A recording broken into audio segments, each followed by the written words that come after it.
रोहिणी आयोग को लागू करने की बात कही जा रही है। रोहिणी आयोग लागू होगा, इससे क्या फायदा होगा? रोहिणी आयोग अति पिछड़ों के लिए सबसे ज़रूरी है। ज़रूरी इस बात के लिए कि उदाहरण के तौर पर दो बच्चे हैं और एक बच्चा कमज़ोर है, दूसरा मजबूत है। अगर कमज़ोर बच्चा और मजबूत बच्चा दोनों के हाथ में एक एक बिस्किट का पैकेट थमा दिया जाए तो आपको मालूम होगा कि जो बरियार बच्चा है वो अपना तो हिस्सा खा ही लेगा और जो कमज़ोर बच्चा है उसका हिस्सा भी खा जाएगा। ठीक उसी प्रकार से रोहिणी कमीशन आज तक 1993 में भारत में मंडल कमीशन लागू होता है और 93 से आज 2023 हो गया।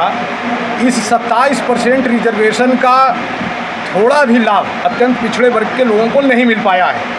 कुछ जातियां जो मजबूत जातियां हैं उसने इस आरक्षण का लाभ लिया है। इसीलिए रोहिणी कमीशन वर्गीकृत करता है। रोहिणी कमीशन अभी प्रकाशित ही नहीं हुआ है। रोहिणी कमीशन 2 अक्टूबर 2017 को बनाया गया।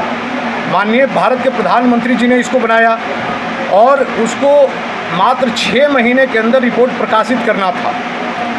लेकिन दुर्भाग्य ये रहा कि 6.5 साल के बाद भी अभी तक उसका रिपोर्ट प्रकाशित ही नहीं हुआ है। प्रधानमंत्री जी ने अपना फंड भी जारी किया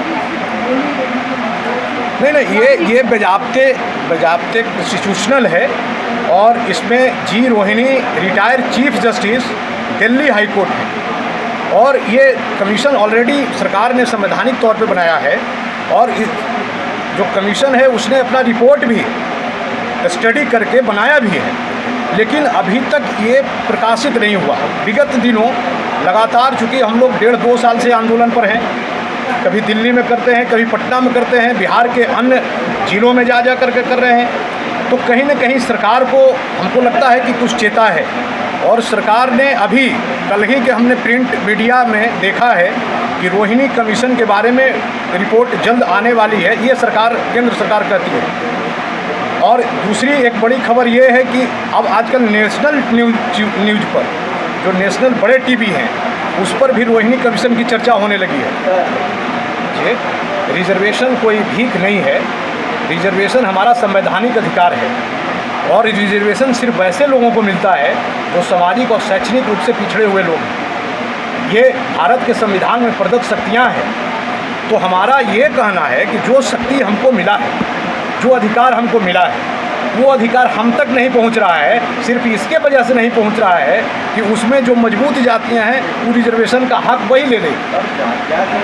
जब तक वर्गीकृत नहीं होगा भाई मेरे, तब तक इस रिजर्वेशन का कोई लाभ नहीं है। जहाँ जान रहे हैं कि आज राष्ट्रीय सम्मेलन है अति पिछड़ा वर्ग का, तो मैं नीलम चंद्रवंशी यहाँ अति पिछड़ों के आवाज़ के लिए जो है यहाँ हमें आमंत्रित किया गया है और बहुत दिनों से जो हमारा रिपोर्ट रुका हुआ है उसके लिए हम लोग अब जो है जोरदार क्रांतिकारी योजना बनाए हैं और अपनी आरक्षण की मांग करते हुए हम लोग जो है केंद्र सरकार से अपनी मांग करते हैं।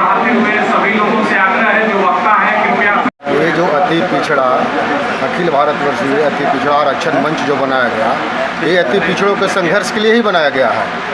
आज जो राष्ट्रीय सम्मेलन के माध्यम से इसका एक मुख्य उद्देश्य था कि रोहिणी आयोग को गठन किया जाए। रोहिणी आयोग जो गठन है, रोहिणी आयोग का रिपोर्ट जो जारी करना है, उसी का आलोक में इसका मुख्य उद्देश्य था, गठन किया गया था अति पिछड़ा अधिकार मंच का।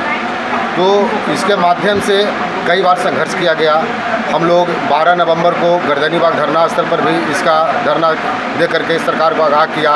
जंतर मंतर पर भी हम लोग जा कर करके हम लोग धरना दे करके सरकार को आगाह किया। अगर इसके बावजूद भी अगर रोहिणी आयोग का प्रकाशित नहीं किया जाता है तो हम लोग दिल्ली में आक्रोशपूर्वक धरना दे करके आंदोलन करके सरकार को आगाह करने का काम। हाँ, ये तो सरकार की फंडा है, ये सरकार की फंडा है। ये हो सकता है। अभी जो कुछ लोगों ने पूछ रहे थे, पत्रकार भाइयों ने पूछ रहे थे कि अगर कल को प्रकाशित करने का समय है, अगर प्रकाशित नहीं हुआ तो सरकार कर सकती है, चाल चल सकती है कि कल प्रकाशित नहीं कर करके कह देगी कि अब इलेक्शन के बाद ये किया जाएगा। लेकिन अगर कल प्रकाशित नहीं हुआ, कल सरकार रिपोर्ट किया, अगर अगस्त तक अगर इसका ये नहीं हुआ तो हम लोग और आंदोलन करने के लिए हम लोग एजेंडा बनाएंगे। आगे क्या रणनीति रहेगी आपकी? आगे की रणनीति की तो संगठन हम लोग का तैयार है। इस संगठन के माध्यम से और विभिन्न हम लोग का मांगे हैं, वो मांग हम लोग करने के लिए संघर्ष करते रहेंगे। अपना परिचय देंगे। मैं जितेंद्र सिंह चंद्रवंशी हुआ, इसका अकेले भारतीय आरक्षण मंच का मैं भी एक सदस्य हूँ।